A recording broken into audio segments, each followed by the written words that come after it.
Bonjour à tous et bienvenue dans ce point lecture spécial amour. En décembre et en janvier, j'ai eu besoin d'amour. Moi j'ai besoin d'amour.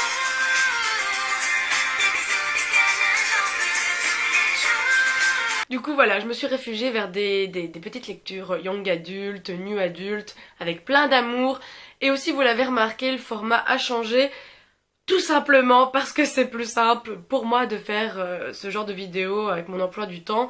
Mais après je dis pas que peut-être il y aura encore des vidéos très courtes voilà, sur un livre en particulier.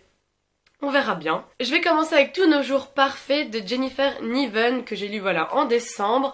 C'est l'histoire de Violette et Finch qui sont adolescents. Ils vont se rencontrer sur le toit de leur école et tous les deux sont prêts à sauter. Voilà, ça va pas du tout dans leur vie. Violette a perdu sa sœur, elle s'en veut terriblement de cet accident, celle qui roulait. Finch, c'est un ado torturé, on sait pas pourquoi, mais il est pas bien, il est dans son monde. Mais il va s'avérer que, en fait, pour les autres, ça va être Violette qui aura sauvé Finch d'avoir sauté, alors que c'est plus ou moins l'inverse.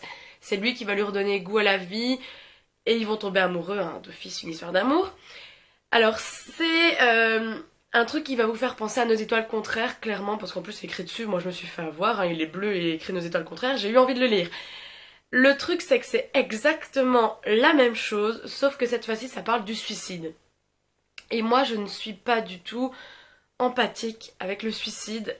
Je l'ai déjà connu dans ma famille, et voilà, je suis vraiment insensible à ça parce que pour moi quand ça va pas dans votre vie, vous devez vous battre, continuer. On peut toujours trouver une solution, il y a toujours moyen d'être heureux. Du coup, j'ai du mal avec ça. La seule façon que je l'accepte, c'est l'euthanasie. Voilà, quand vous êtes vraiment très très malade, oui, je suis d'accord qu'on demande de mourir parce qu'on n'en peut plus. Mais là, des adolescents qui ont la vie devant eux et ok, ça va pas très bien, mais il y a moyen de s'en sortir. Voilà, ça coince. En gros, j'ai adoré la moitié du livre et après, ben, je le lisais, j'étais un peu résignée à le finir, mais ça ne me touchait pas du tout. Je pense que la fin aurait été différente. J'aurais peut-être trouvé ça encore plus beau.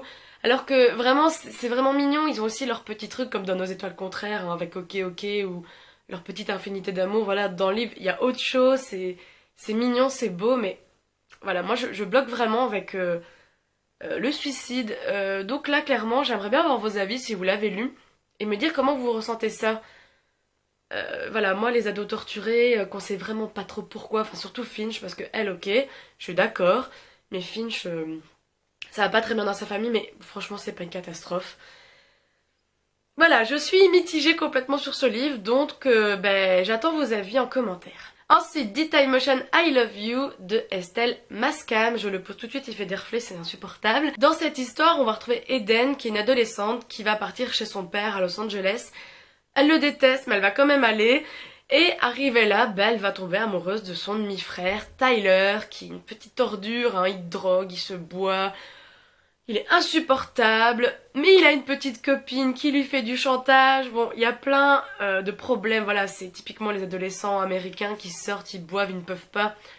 Il se passe plein de trucs. Ça m'a fait penser aux frères Scott.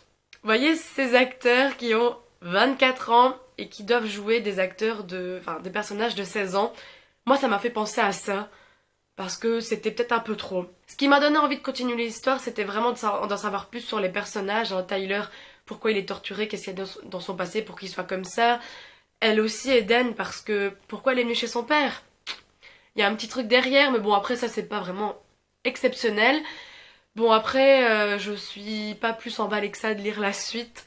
J'adore quand les histoires se terminent à la fin, ils sont ensemble et voilà, tout est beau. Et là, voilà, vraiment j'ai peur que ce soit typiquement l'histoire à rallonge.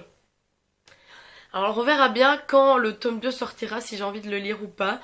Là pour le moment je n'ai pas du tout envie, parce que ouais voilà, c'est un peu l'histoire un peu trop... Il y a trop de trucs, ça part dans tous les sens, c'est pas une belle histoire d'amour classique comme je les aime. Alors voilà, c'est ça que je suis un peu freinée. Voilà, après vous pouvez me donner limite envie de continuer la suite, hein, si vous avez des bons arguments. Et maintenant je vais vous présenter les deux histoires d'amour qui m'ont...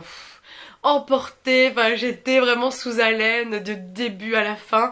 Je les ai lus pendant ma première semaine d'examen, hein, je m'arrêtais d'étudier vers 9 h pour pouvoir lire. Oui, j'étais un petit peu folle, mais en tout cas, j'ai réussi tous mes examens. Donc tout va bien. C'est une technique qui marche chez moi, y a pas de problème. Alors le premier, c'est Attirance et confusion de Simone Elkeles. Si vous connaissez pas Simone Elkeles, pour moi, c'est un peu la reine de la romance à deux. Je suis accro à tout ce qu'elle fait. À chaque fois, je dois lire jusqu'au moment où il y a le premier bisou, sinon je suis pas bien.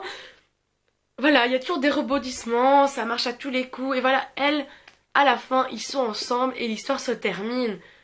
Ça, c'est génial. Bon, je le pose encore une fois parce que les reflets. Dans cette histoire-ci, on retrouve Derek, qui est un adolescent qui vient de se faire virer de son école privée parce qu'il a fait une bonne blague.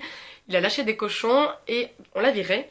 Mais il peut pas retourner chez lui parce que sa belle-mère, qui est enceinte de son papa, doit retourner dans sa famille. Elle est pas séparée de son père, mais je ne sais plus pourquoi.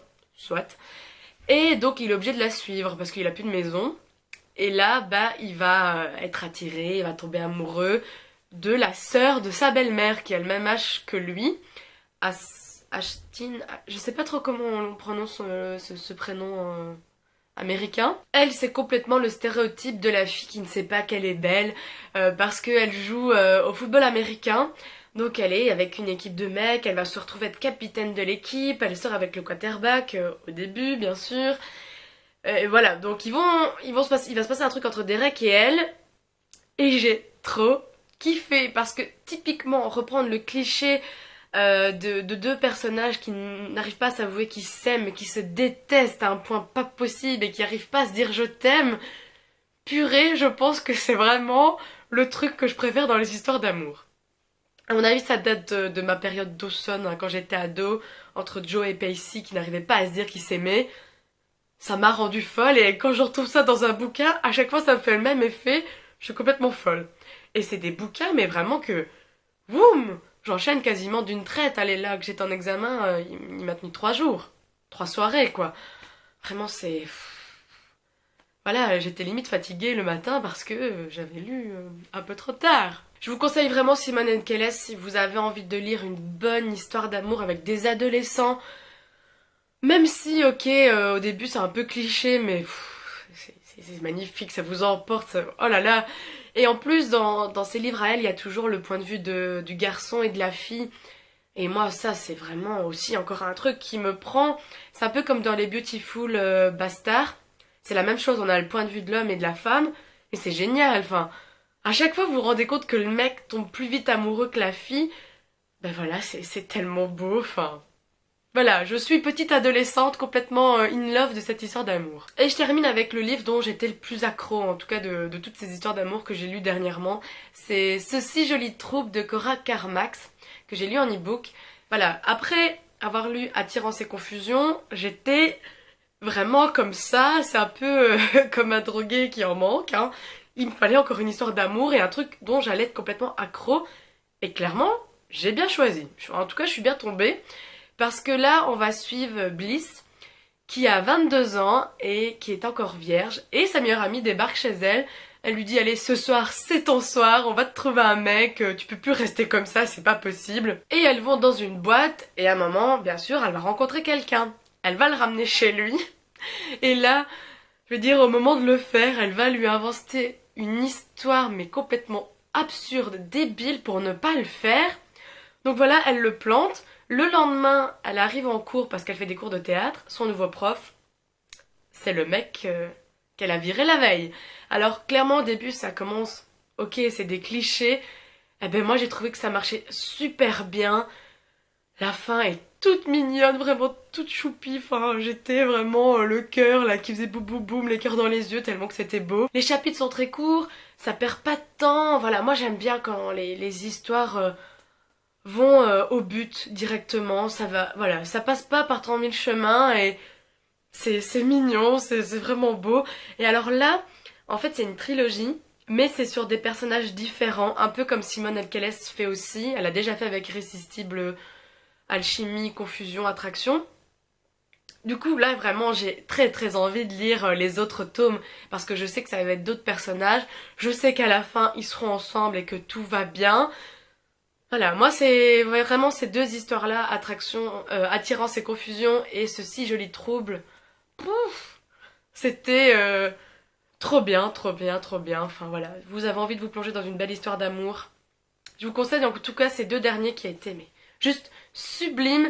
C'est vrai que ce Si Jolie Troupe c'est du new adulte, alors j'étais encore plus emportée parce que le fait qu'elle ait 22 ans, on peut encore plus s'identifier au personnage, même si bon, je ne vis pas du tout la même situation qu'elle, mais j'ai adoré ce personnage de Bliss parce que il y a plein de trucs où je me suis dit mon Dieu, je fais comme elle. Trop marrant quoi. Il y a plein de petits trucs qui m'ont fait rigoler. C'est peut-être pour ça en plus que j'étais encore plus dans l'histoire parce que je me voyais. Voilà, c'est tout pour la vidéo. Si vous avez des petites histoires un peu comme les deux derniers bouquins que j'ai présentés qui rendent complètement accro, je suis preneuse, hein. Vous pouvez me dire ça en commentaire et on se dit bah à très bientôt. Salut. Voilà, je commence à faire tout simplement comme Enjoy. À Los Angeles, si je... Voilà, je sais pas en dire plus.